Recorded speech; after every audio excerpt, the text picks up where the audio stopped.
Welcome to the Flow State Podcast, where we're all about finding balance. We're your hosts, Monica Groney and Nora Candido. Now let's get into the flow. Welcome back, Flow State Podcast listeners. Today we are diving into a topic that I'm truthfully, and I was just saying this, a little bit nervous to talk about. So I think that it'll be a really interesting episode. We have an amazing guest, Claire, who is the CEO and co-founder of Flourish. Flourish is an app that helps women break the diet cycle and sustain healthy habits through expert counseling, accountability, and community support.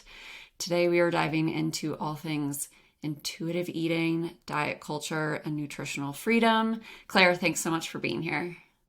Oh, I'm so excited to be here. And I hope that we get to dig into maybe some things that do make you nervous to talk about, because I think that as we discussed, what you're feeling is probably what a lot of people are feeling. And I hope that this can be a safe space for us all to chat and learn and talk about stuff that might be kind of hard to talk about.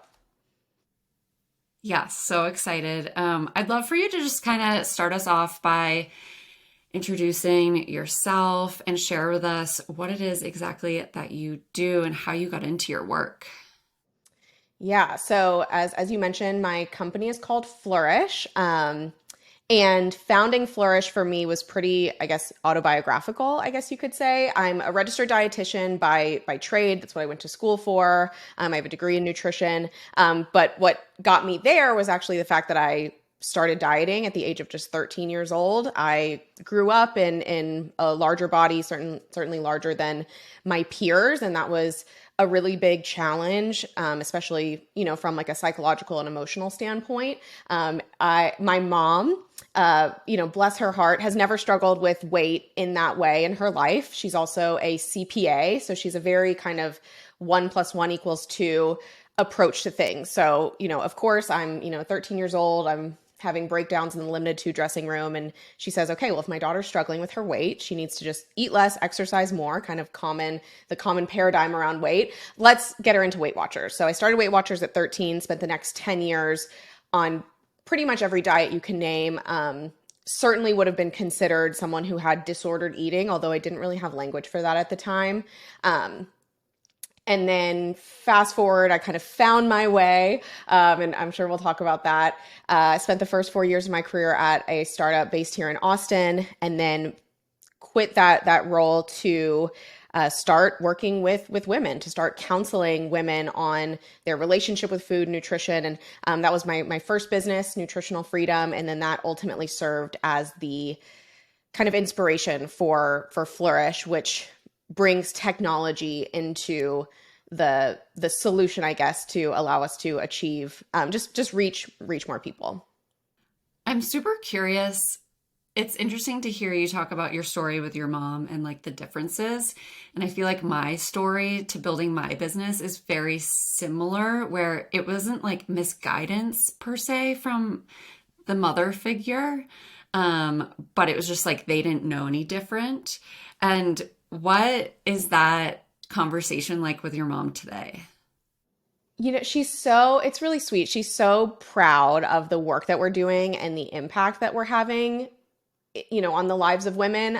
I don't know that she fully gets it, because she doesn't have, again, that same like kind of personal struggle that I had, that the women that we work with had, but she recognizes that I struggled, that the decision that she made, it was the best that she could with the information that she had at the time. And it wasn't ultimately the right decision for me. And so it's clear, I think, to her, as well as, almost everyone I talk to, that there needs to be some kind of alternative approach to how we think about our nutrition. And I don't know why nutrition in the, I don't know, like kind of out in society, I don't know why, well, I do know why, but it doesn't make sense to me that nutrition and diet have become synonymous, and that for so many women, we assume that eating well just means eating less. And we really need like a totally different approach to nutrition, which is what we're up to at Flourish. I could not agree more. Yeah. Love that. I think it can just be like such a sensitive thing too, with our mothers and that relationship where we're like being like, I didn't learn this growing up, so now like I want other women to know it. And I know I've definitely had conversations with my mom where she's like, oh, like I take it a little personal, and I'm like, understandable. 100%. Like, and it's not like, I just try to remind her that it's not her fault, but it is an interesting kind of like family dynamic, if you will. Totally. I had to do a lot of my own healing around it before I could really, I think, talk about it in a way that was more empathetic towards my mom and what she was experiencing. She didn't put me on Weight Watchers because she hated me. She put me on Weight Watchers because she loved me and she didn't know better, you know? And so I had to, that's where like my own personal work, I think, has contributed to the, the story, I guess. I really had a polar opposite experience and feel grateful for that. Even Monica and I have talked about, like, we were in an aesthetic sport. I was a gymnast for all of my upbringing, and food was never really talked about at home.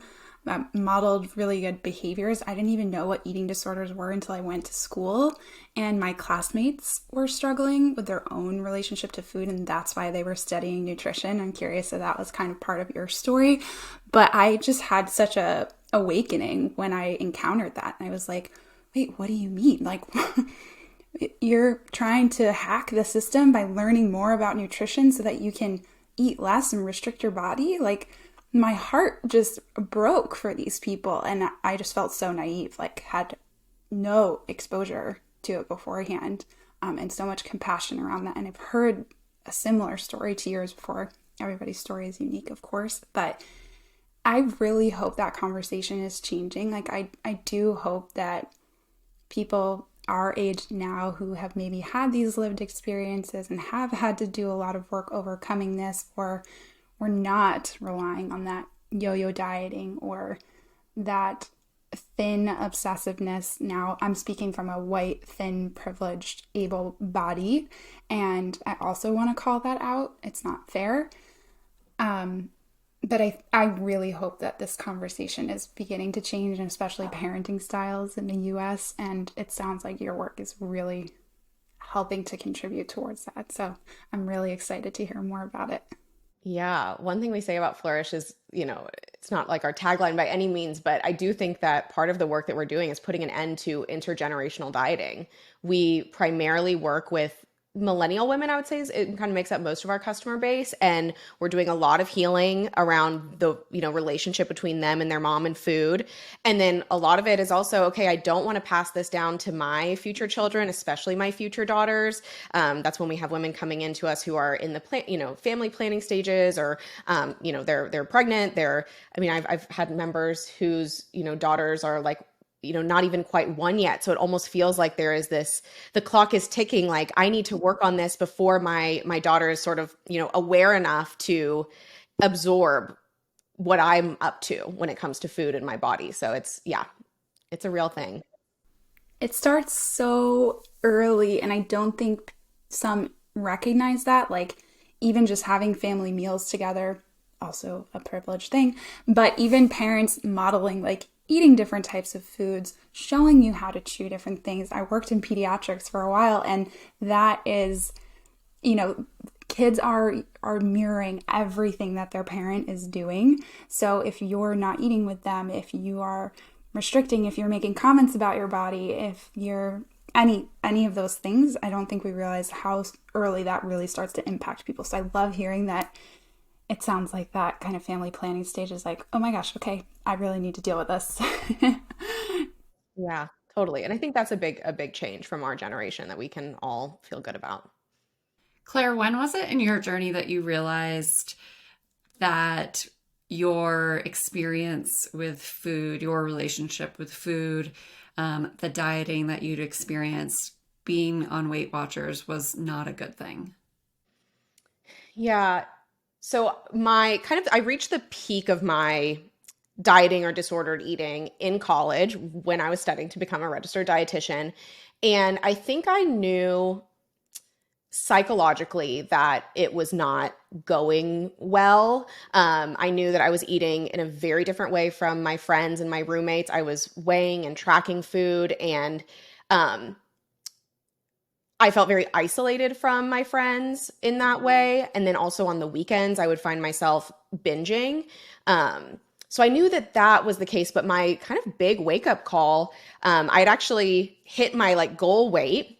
And of course I was like, still not happy. You know, it wasn't this, what a pot of gold at the end of the rainbow that I thought it was going to unlock confidence and a boyfriend and like a job offer. And like, of course it didn't, because I wasn't ultimately at peace with myself. So I thought, okay, I just need to, maybe a few more pounds will do it. But at that point, my body started pushing back and was kind of like, we're not going to lose any more weight. You're going to keep doing the same things, but body is not moving. So I went and got my metabolic rate tested, which you can do. It's a breathing test. And the results came back. And I remember it was a dietitian. She told me your metabolic rate is that of like a woman in menopause. And I was young and active and, all these things that should not have indicated that. And that was my wake up call of, oh, this cycle that's not working for me mentally and emotionally is also now harming me on a physical level. And that is when I started my process of unlearning everything and relearning how to approach my nutrition and health in a way that didn't have these negative side effects. Would you say that the methods that you like the methods of unlearning and the process you went through are something that like came out in your work, in your nutritional freedom program, now in Flourish? Is that kind of like how it developed? Yeah, I mean, I think it definitely started with my lived experience, because I don't know, at the time, I don't know that I like knew any differently or knew any better. And then it was a matter of, it was like I had my lived experience and that informed some of it, but I was still living in the world that we all live in. And when I started Nutritional Freedom, which was my prior business, essentially a nutrition counseling practice, I thought it would be more about teaching women about healthy foods and healthy recipes and kind of what I had gone to school to learn. And that in the first, even just few months of running that business was a big wake-up call because I learned that I was shocked to find so many people's stories sounded just like mine. I was, and then with that, these women kind of knew what to do. They knew that, vegetables and Brussels sprouts are more nutrient dense than ice cream. And yet we're still finding themselves kind of downing pints of ice cream at a time. So I heard often like, I know what to do. I'm just not doing it. I saw the ways in which the struggles with food were not a result of a knowledge deficit or even in some cases a resource deficit, as much as it was about the psychological and emotional components, and then also related the body image piece. And that was when I was like, oh, this is going to be different than I thought it might be. And my story is actually informing this work more than I thought it would. But I also recognized areas in which I needed to develop more as a professional. I recognized areas in which I needed to bring on other experts to the team. So very quickly we began to bring on mindset coaches, whether that, these have been PhD students. We have had therapists operating as our mindset coaches, just to make sure that we're addressing kind of like the full spectrum of people's challenges and barriers with food. This is like, it's so validating to hear that. I'm really glad that more people are practicing that way. And I say like, the deeper I get into this work, I feel like the less I'm focused on nutrition. Like I don't truly identify as a dietitian anymore because so much of this work is just healing your relationship to your body, healing and trying to understand typically the root of eating disorders, disordered eating patterns is because it's a area that we can control. We can control what we eat. We can control how we move our bodies, but that's not the root. Maybe it is your relationship to your body, or maybe it was childhood traumas or even adult traumas, any of those things, but unpacking that and just trying to help people understand, unpack, unlearn, relearn these more healthful behaviors. But having that support system, having people that can help process those emotions while you're going through it is so much more than just follow this meal plan and adequately nourish your body and you're going to feel better. Totally. I love that. Yeah.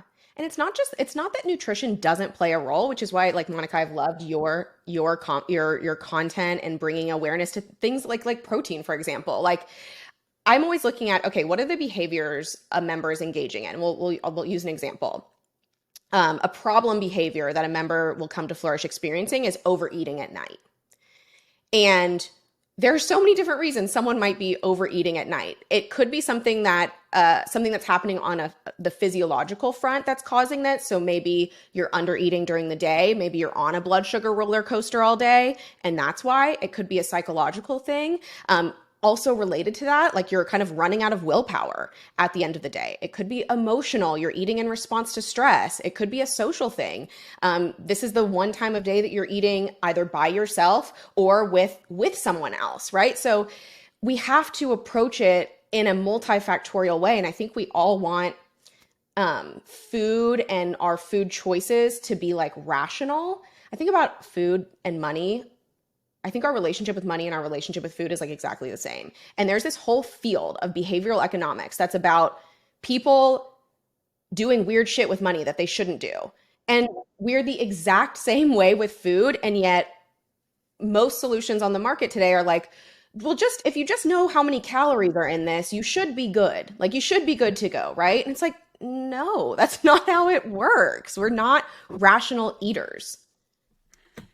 Yeah, the money food thing, that's so interesting because I've also heard recently money and relationships be related to each other as well. And I think it just at the end of the day is like our relationship to anything, right? Like we can have poor relationships to just about anything. And there are so many different factors. I mean, someone could have higher cortisol at the end of the day, like you're saying, increased stress, and that can lead us to eat. Or I also just think societally, like we've been taught, at least I feel like this in my life, that like dinner is the biggest meal. We get together as a family and we eat dinner together, and like morning we're rushing to get out the door. Lunch we're, in the middle of our day. So it just inevitably, and so yeah, like our relationship to that is very wild, I guess. Totally. It's fascinating. It's so fascinating to me. I'd love to kind of just dig in and let's just talk about diet culture as a whole. In your world, in your mind, like what is diet culture? Yeah, I mean, there's a lot of definitions of diet culture kind of floating around. I think the best that I've seen talk about or the ones that I guess resonate the most with me and then also the women that I work with is that diet culture is a shared belief that essentially thinner is better, and that pursuit should be put ahead of the pursuit of health and well-being. And I think diet culture kind of shows up and manifests itself in so many different ways. And it kind of is for, I think, most of us at this point, except for like maybe Nora and your upbringing, it's kind of like the air that we breathe, especially, and I know we're going to talk potentially a little bit about social media, but we're kind of inundated with these messages unless we've kind of somehow managed to go through the world unscathed by it. I also think that there are some things that get labeled as diet culture that I don't necessarily agree with. So I think people's interactions with diet culture may be a little bit different, but it's certainly something to be aware of as you're navigating your own nutrition and health journey. Yeah. Are you open to sharing something that you see get labeled as diet culture that like you don't believe is? Yeah. So like, for example, I have this is like such a very specific example. But I saw a dietitian on Instagram putting frozen cauliflower in her smoothie, which is like one of my favorite things to do. And it's not because I hate myself. It's not because I'm like desperate to lose weight. I like really enjoy the texture and the volume that it adds to a smoothie. I love that it's a source of vegetables and X, Y, and Z reasons that I love it. And I think she had said that people had left comments saying like, oh, that's diet culture. And I didn't think that you were about that sort of thing. It's like, again, I think it's so important that we separate the behavior or the action or the facts, putting cauliflower in the smoothie, from the motivation and intention behind it. Exactly. That, I mean, that's like, the definition of orthorexia really is like the behaviors themselves in one person can be totally fine, but the behaviors in someone else's body or thoughts behind that action can be disordered. And I think that's where it's really hard. Like, just as a caveat, like, none of these things are limited to body size, shape at all, or gender. Just calling that out as well. But yeah, that, like, the motivation behind it is the reason. Yeah. And yeah. No, I mean, let's maybe talk about that. So, like, a motivation that is negative would be Like, I'm doing this to change my body shape or size. I see that as, like, if that's a direct intention. is that necessarily like we have to control things as well. I mean, I don't know, maybe this is even the wrong way of thinking about it, but like, say you were like, I want to change my body composition. That doesn't necessarily have to be a negative thing. I mean, I think that in a lot of instances, that can also be a very healthy thing. And so in that instance, you're like, you are trying to change your body. I don't see, I think this is where the line gets really blurry for me is like, if we are someone who's motivated, if you are someone who's motivated to make a change in your body, you're like, I want to be stronger. I want to be more fit. I want to run this race. I want to lift this much weight. I like that doesn't necessarily have to be, in my mind, a negative and or unhealthy desire, but in someone else's mind, it can be. Yeah. I asked the question of worth. Like, do you think your worth changes based on your existing body? Like, what is your relationship to yourself if you were to stay the same versus what's going to change if you were to be in a different body shape or size? Like, for me, I focus more on feelings. Like, if you feel stronger, how is that also going to show up in other areas of your life? Are you going to be more confident? Are you going to have more energy? Are you going to feel better? It doesn't have to be tied to necessarily a physical change. That's my opinion personally. Yeah, I was gonna basically echo the same thing. I don't necessarily I feel like we have to dig a little bit deeper into, okay, I'm going to engage in this behavior to generate this change in my physique. I think you're exactly right, Monica. For some people, that can be a really like positive experience, and for other people, it can be a really negative experience. And I think you're exactly right, Nora. One kind of way to the litmus test for that is, what do you believe will change as a result of achieving that physical change?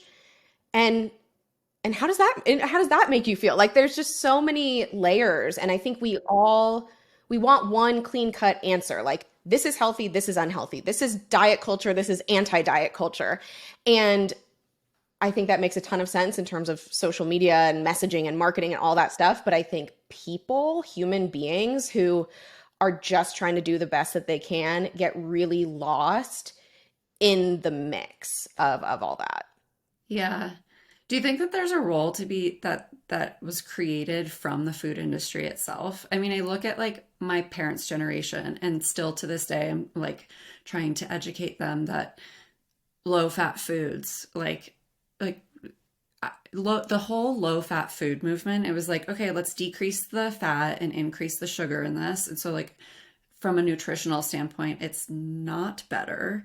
But everyone wanted to change their physique, and so less fat became the trend. Like, how did that play a role in all of this?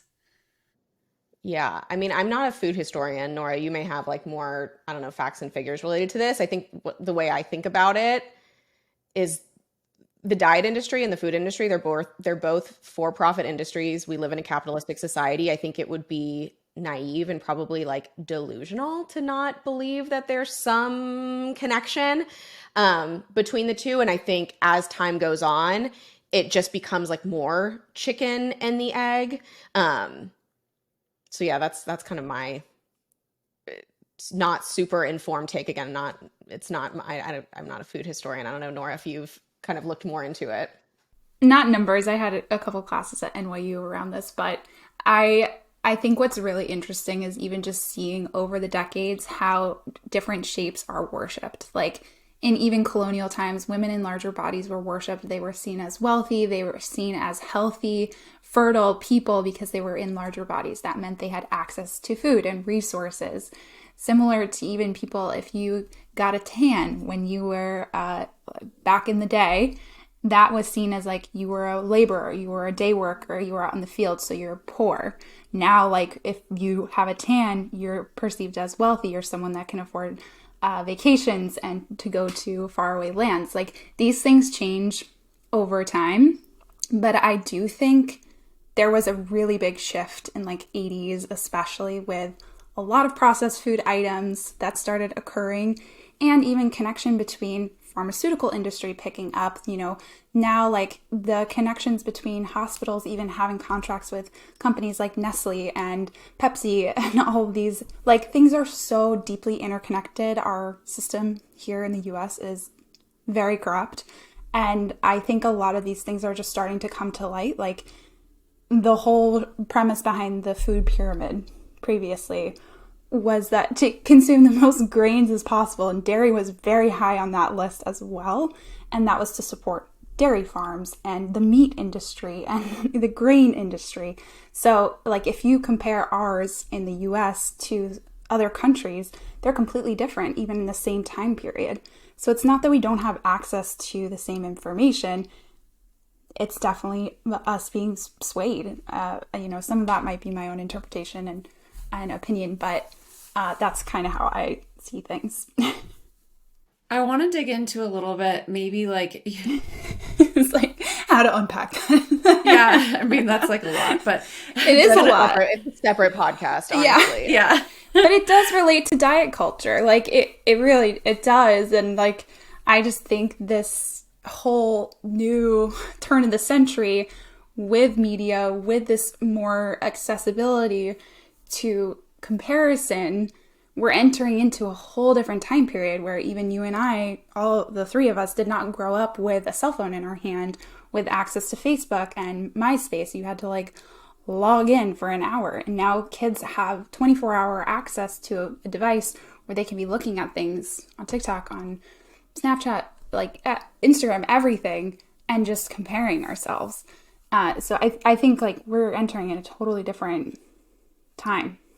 And it's just created these two extremes. Like I was saying before we started recording, like I'm uncomfortable in the whole spectrum because it's like I myself feel comfortable, but it's that constant worry of like, am I going to make someone else uncomfortable? And I think that social media, it's so easy for people to comment. And like you were talking about, Claire, with that dietitian, it's like, she was just sharing like, this is how I love to get vegetables in my smoothie, which like for the greater population, like if you can sneak vegetables into a smoothie and someone who normally doesn't eat vegetables is going to eat a vegetable, like that's a win in my mind. But people are labeling this as diet culture and people can just fire off whatever they want in the comments. Like, have you seen other examples of that being really harmful? And how do we, as people on social media, keep talking about what's like us, but not trigger other people? Oh, I don't know if that's possible. You're never going to not trigger somebody. I know. I always say, like, there's always the like, person to write a negative Yelp review. Like, you could go to the best restaurant in the entire world, have the best experience. Somebody is always going to leave a negative review, right? And, like, detaching from that. What's your North Star? Why do you share this info in the first place? Not how people are going to interpret it. You can't control their response, their reaction. And I think that that's why, like, Claire, the work you're doing is so important because you're teaching individuals how to address their emotional response in this space. So I'd love for you to maybe just talk to us about what that looks like with people who are in your programming and how you work with them to change their emotional response or their experience? Yeah, so everyone's journey is a little bit different, of course. But the way it starts is with a really deep understanding of like, how did we get here? What's going on and how did we get here? Over time, we are not typically people's first rodeo in nutrition, diet, trying to eat healthier, trying to lose weight, whatever it is. So it's really important that we understand the history. What are the influences at play, both historical and current? So, is this stuff that your mom handed down? How aware of that are you? Do you have a wedding coming up? Is that kind of an external maybe pressure that you're facing to change your body? And really just getting like a lay of the land. This is also something I learned through just my experience as a practitioner. I think early in my career working with clients, I wanted to rush into like solutioning and like, let's spot the problem and fix it right away. And that did not work. It's really important that we get this like strong foundation in place. And through that process, our members start to like connect some dots like, oh, this is why I do that thing. And oh, this is where that belief comes from. And it's really cool because we're doing it. It's, of course, all virtual, but it's kind of like in coaching sessions, you get to take a pause from the swirling thoughts you have in your head about food, from the constant, scroll of eat this way and that way and look like this and don't do that and, all that. And so it's this, kind of safe space to explore that. So once we have kind of a lay of the land, it's about, I'm always thinking about what can we do for like, what is the smallest change we can make for the maximum benefit?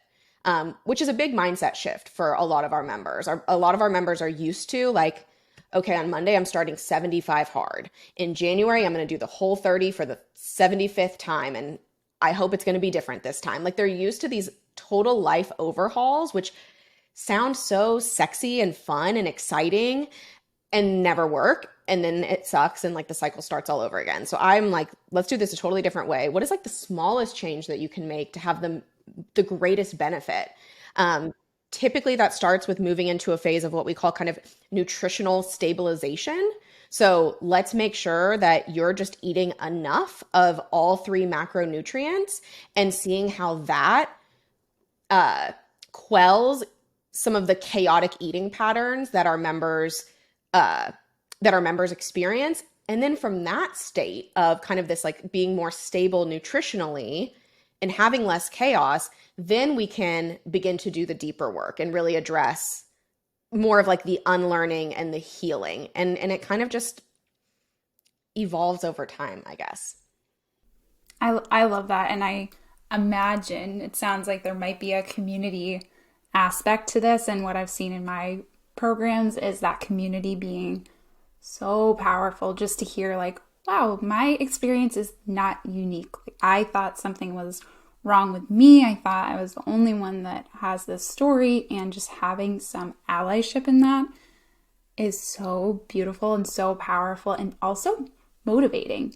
Then you're a source of accountability for other people in the room instead of doing this journey on your own. It's like, no, I want to heal my relationship to my body and to food so that I can be an example to my granddaughter, my daughter, my friend, my mom even, and show up for this group in a totally different manner too. I love that dynamic so much. Totally. I have a question, sorry. Do you like provide some resources in the beginning? Because I feel like that's a big thing that I get asked initially is like, are there recipe ideas? Are there things like, what should I be doing? And that's where nutrition is so individualized that we're not just handing out blanket meal plans and saying like, yeah, if you eat this way, you're going to feel better. No problem. Simple. Like if that were the case, these problems would not exist. I'm curious what that portion kind of looks like. Yeah, so I would say it definitely depends on the member and their history and how will this person relate to having some kind of more guidelines around nutrition. And that's, been an evolution among the team. So I work with a very, very small amount of clients one-on-one at this point. But I have a team who works, that's kind of their primary role, I guess. And recognizing we work together once a week, me and my fellow coaches, and talk about our different clients. And that's been like such a cool experience to like really firsthand, or maybe secondhand, I guess, see like, wow, people really are different. And like this recommendation that I'm making to Aaron would not be appropriate for Lindsay, or, whatever the case may be. And so my kind of call to action to our coaches is meet your members where they are. Like if there is someone who could really benefit from having some more nutrition guidelines, from having some sort of like structure around like a meal template, perhaps like something that's going to be flexible, please like create that resource for them, give them that, kind of that bridge, and also coach them around how to relate to this tool, right? Okay, if we give you a meal plan or a meal template, how do you think and feel about yourself if you don't follow it perfectly? Oh, that can actually be a big learning for someone, rather than just saying like, no, we don't do meal plans. Sorry, like that's diet culture. You know what I mean? Like that. This is where again I talk about that black and white mentality, which is actually symptomatic of diet culture, of the patriarchy, of white supremacy. Is sometimes you see it just as much in like the anti-diet culture, and I'm just like, I love the gray. I live in the gray. That's exactly what I say. Yeah. I love that. And this is like the buzzword, I feel like, intuitive eating. Like everyone's talking about intuitive eating. And Nora, I think I've heard you even say like, I promote intuitive eating, that kind of thing before. Can we define this, intuitive eating? Because I think oftentimes people are like, intuitive eating, it just means like I listen to my body and I eat whatever I want. And for some people that would be like gorging ice cream. And is gorging ice cream going to nutritionally fulfill someone? Probably not. So like where's the gray on that? Yeah. Do you want me to take this one, Nora? I'm happy to add too, but I would say that's not it. That is not it. Yeah, I know that's not it, but I'm curious to hear from you guys. I feel like when I talk about intuitive eating, I am talking about, the way I distinguish it is like capital I, capital E, intuitive eating. It is a framework that was created by 2 dietitians. There are 10 principles that are part of this framework, and like hundreds of studies that support its efficacy and use. Then there's lowercase intuitive eating, and the sort of social media version of intuitive eating, which is exactly what you said, Monica. Eat whatever you want, whenever you want, which is actually part of why I don't talk a lot about intuitive eating, because it's not my job to inform people what intuitive eating is. I'm not like a representative of intuitive eating. I'm not a certified intuitive eating counselor, although we do have coaches on the Flourish platform who are, and they're wonderful, practitioners and ambassadors and things like that. But I think it's important to like make that distinction. I didn't know that. I love that. Yeah, really quite different. And capital I, capital E intuitive eating is a framework. There's 10 principles, and it's really about integrating instinct, emotion, and rational thought in your approach to food.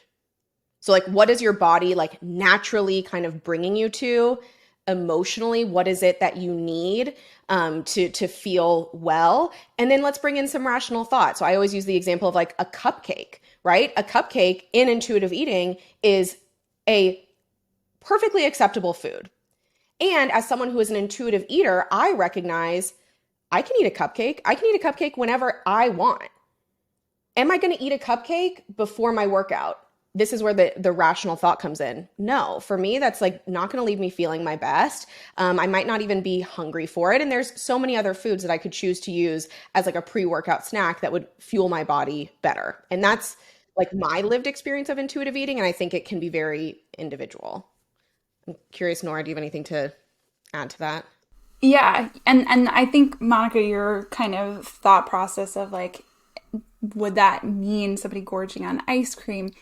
Well, if you've been restricting yourself or if you haven't been tuning into your body and listening for 20, 30, 40, 50, 60 years, maybe initially, and that's kind of like you're going to get sick of it eventually. And that is part of the capital IE principles is when you allow all foods, then you're releasing the power that they may have over you. And it's like a sweater. You buy a new sweater, you wear it 5 days a week, and then that sweater sits in your closet. You get over the specialness that sweater once had.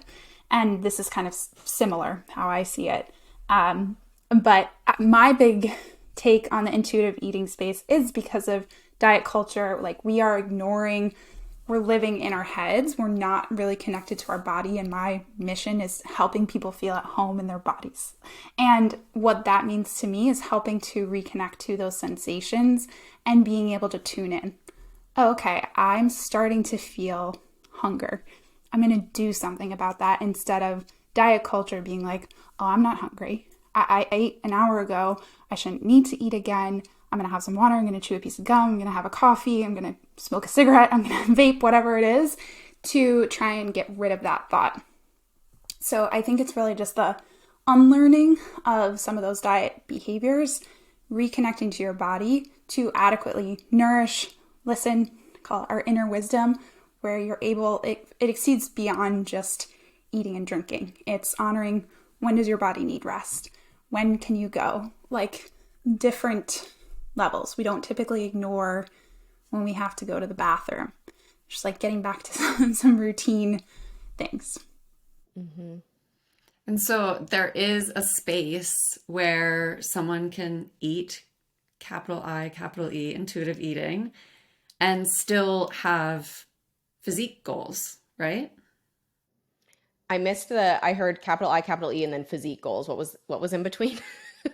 Like, can they still have, physique goals? Can they still be like working towards recomping their body? Can they, I think so often, and this is social media again, like goddamn social media, but where people are practicing self-love and practicing maybe lowercase intuitive eating. And it's almost like on the other spectrum of living in an unhealthy state. So can someone like want to improve or change how they look and still be intuitive eating? I think it's important, even in the question I heard a little bit of like conflating physique goals and health. And so I think it's important to like tease those apart. Not that they can't be related, but it's worth separating them as someone, as an individual, understands their pursuit. You can probably think of people in all shapes, sizes of bodies who are unhealthy to healthy. And even that is like a spectrum. And like, what does healthy even mean? Like, I'm someone who has anxiety and a chronic autoimmune disease. And like, I consider myself a healthy person. So anyway, that's like sort of a separate thing. So I think for one, we need to like tease those two things apart on an individual basis. I also think that it's important, I guess, to answer your question. Yes, you can have the goals. Yes, you can have the desire to change your physique or to improve your health. Mm-hmm. And what does sort of intentional action towards those desires look like? And is it, realistic or possible that intuitive eating would get you there? That is going to be incredibly individual, right? Again, I think we talk a lot about the aspects of, we'll talk about physique and weight first, although the same is true for health. But like, we talk a lot and focus a lot in our culture around the aspects of our physique or the aspects of our health that are under our conscious control. Typically, that means health behaviors, what we eat, how much, how we exercise, sleep, stress management, things like that. Our health and our weight is not only under our conscious control. There are so many factors that we don't control.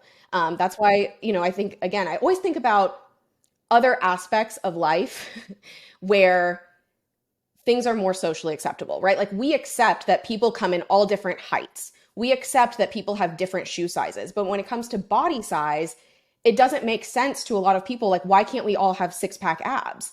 There's so many differences. And this is where, bio-individuality comes into play, and genetics come into play, and our environment and our access to healthcare like has an impact on physique. It has an impact on our health, and those two things can have an impact on one another. I'm going to pause for a second because I feel like I've just been like rambling for a little bit, but did I answer your question at all? Yeah, no, I mean, I feel like it isn't like not a strange question, but also coming from someone who has never had what I believe to be a bad relationship with food. And yeah, like Nora mentioned earlier, like white, privileged, skinny female. And so I have a hard time understanding the other side of it often. And not because I don't like have compassion for it or empathy in that state. It's just, I think often I can even post things on social media and people can be like, yeah, genetics. And I'm like, yes, 100%. Do I also like think about nourishing my body well? Yes. And I think that from my perspective, like I do often just feel like there's a lot of tiptoeing around, hey, like I'm trying to make body composition changes and people are like, why? You're already skinny. Like, do you have a problem? And it's like, no, like this is just like an interesting experiment for me. And I like to see what happens when I make these changes.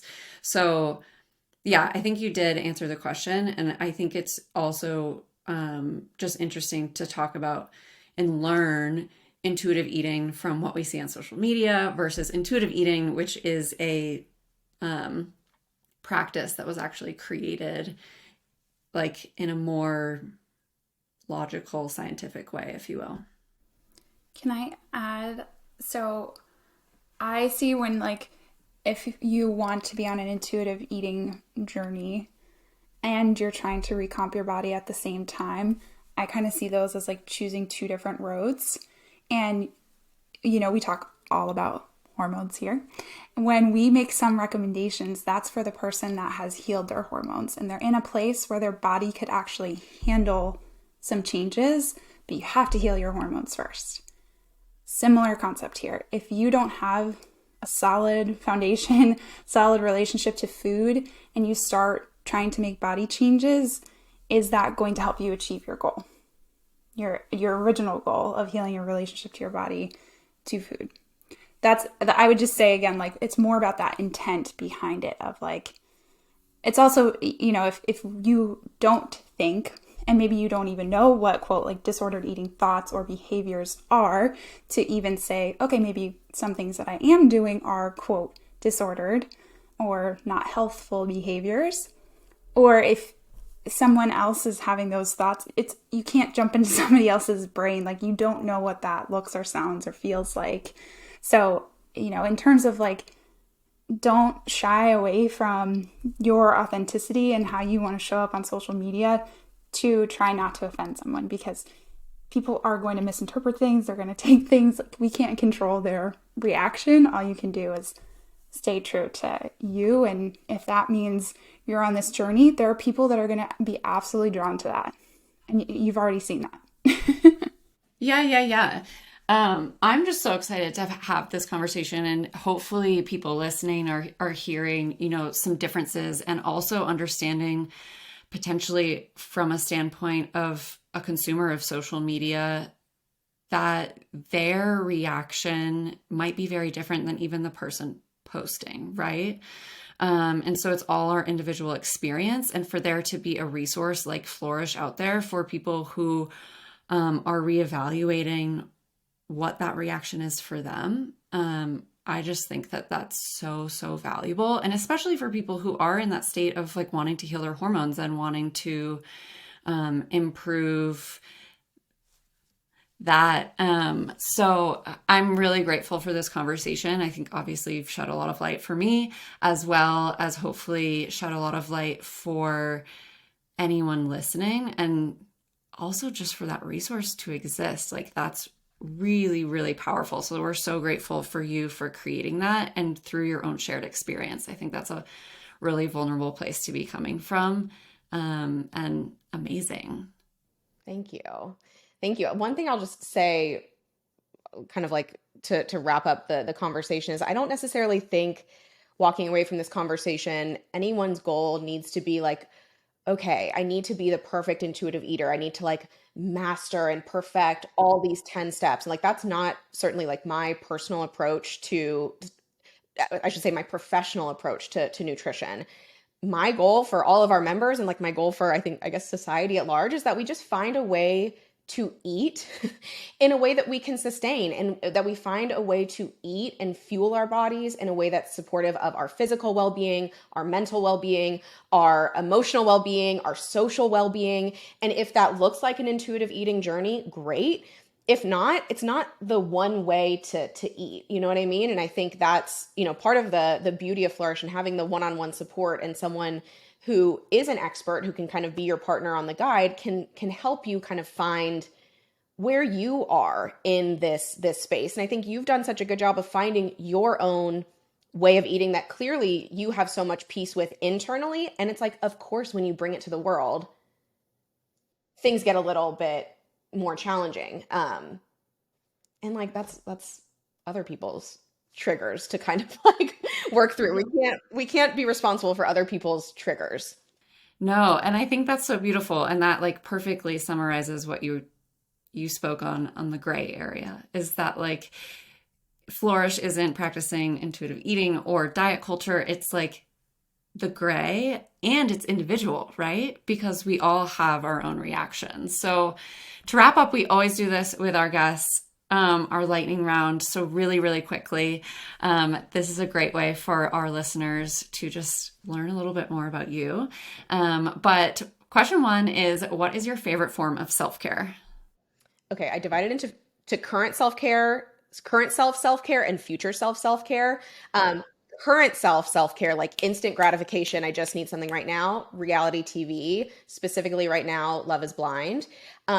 Future self-care is, I would say, like journaling, getting coached, working out. Not typically stuff I want to do in the moment, but I'm like grateful that I have done. Yeah, it's what your highest self, would want you to have done. Yeah. But me right now, no, not interested. I love that. Okay, favorite meal to cook. I'm interested to hear this one. Okay, I'm in a very low cook period right now. Things are just crazy with the business. So the thing I'm making most frequently that satisfies me, like all, full spectrum, turkey sandwich, sourdough bread, good amount of turkey, avocado, a little mayo, dill Havarti cheese, thinly sliced red onion, broccoli sprouts, and tomato with a little salt and pepper. You have to salt and pepper your sandwiches and salads. Wow. I'm blown away by the specificity of all of that, but also love hearing that you're adding a lot of turkey, because I'm a protein girl. Morning routine or nighttime routine?